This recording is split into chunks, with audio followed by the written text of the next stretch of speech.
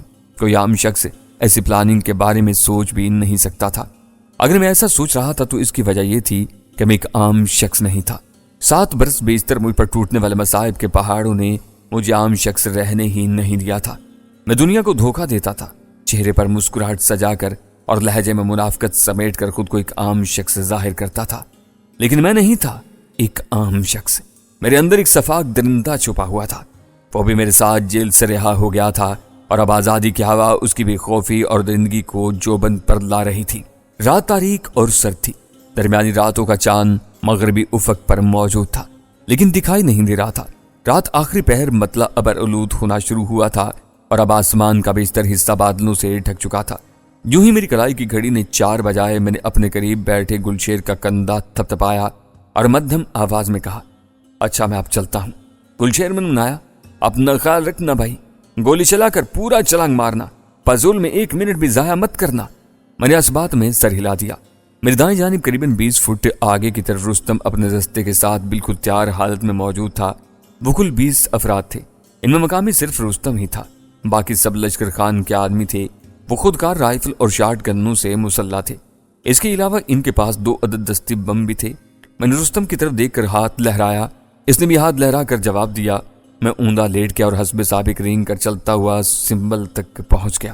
تنی کی آڑ میں کھڑے ہو کر میں نے اطراف کا جائزہ لیا اور پھر 1-2 شاخے سے جھول کر درخت پر آ گیا۔ سب مشین گن بھی ساتھ تھی، لہٰذا اس دفعہ درخت پر چڑھنا نسبتاً دشوار ثابت ہوا۔ مورچہ جمانے کے لیے ایک مضبوط 2 شاخہ میں کل دن کے وقت ہی منتخب کر چکا تھا۔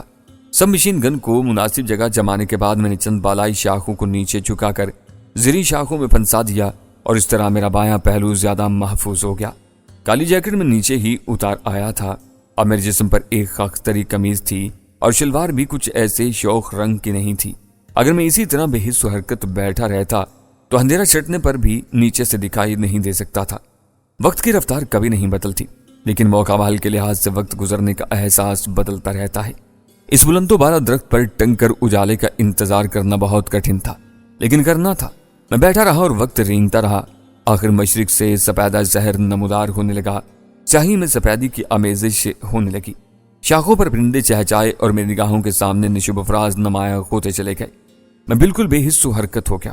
ایک معمولی سی جنبش، ایک ذرا سی حرکت موت کا پیغام بن سکتی تھی۔ موت جو پگھلا ہوا سیسا تھی اور جو مجھے ہر طرف سے نشانہ بنا سکتی تھی۔ ملگجے اجالے میں نے چشمے کا منظر دیکھا۔ پتھروں سے پھوٹتا ہوا پانی ایک شفاف تالاب میں جمع ہو رہا تھا۔ تالاب کے کنارے چند برہنہ چٹانیں زمین میں پوست تھیں۔ ان چٹانوں کے عقب میں اس اجان کے آدمیوں کی پوزیشنیں صاف دکھائی دے رہی تھیں۔ وہ کل 4 آدمی تھے۔ ان کے کندھوں پر بھاری کمبل تھے، رائفلیں گود میں رکھے وہ پتھروں سے ٹیک لگائے بیٹھے تھے۔ ان میں سے ایک اونگ رہا تھا جبکہ باقی باتوں میں مصروف تھے۔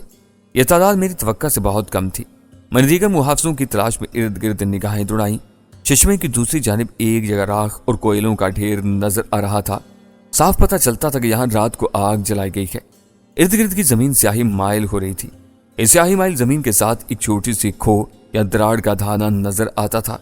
میرے دیکھتے ہی دیکھتے اس دھانے میں نقل و حرکت کے آثار نظر آنے لگے۔ ایک شخص ہاتھ میں بڑی سی سیاہ رنگ کی کیتلی لیے برآمد ہوا، رائفل اس کے کندھے سے بھی جھول رہی تھی۔ اس نے باہر نکل کر اطراف کا جائزہ لیا۔ ایک ساتھ کے لیے مجھے محسوس ہوا کہ وہ درخت کی طرف دیکھ رہا ہے۔ خون رگوں میں سنسنا اٹھا۔ سب مشین گن کی لبلبی پر میری انگلی اور تن گئی۔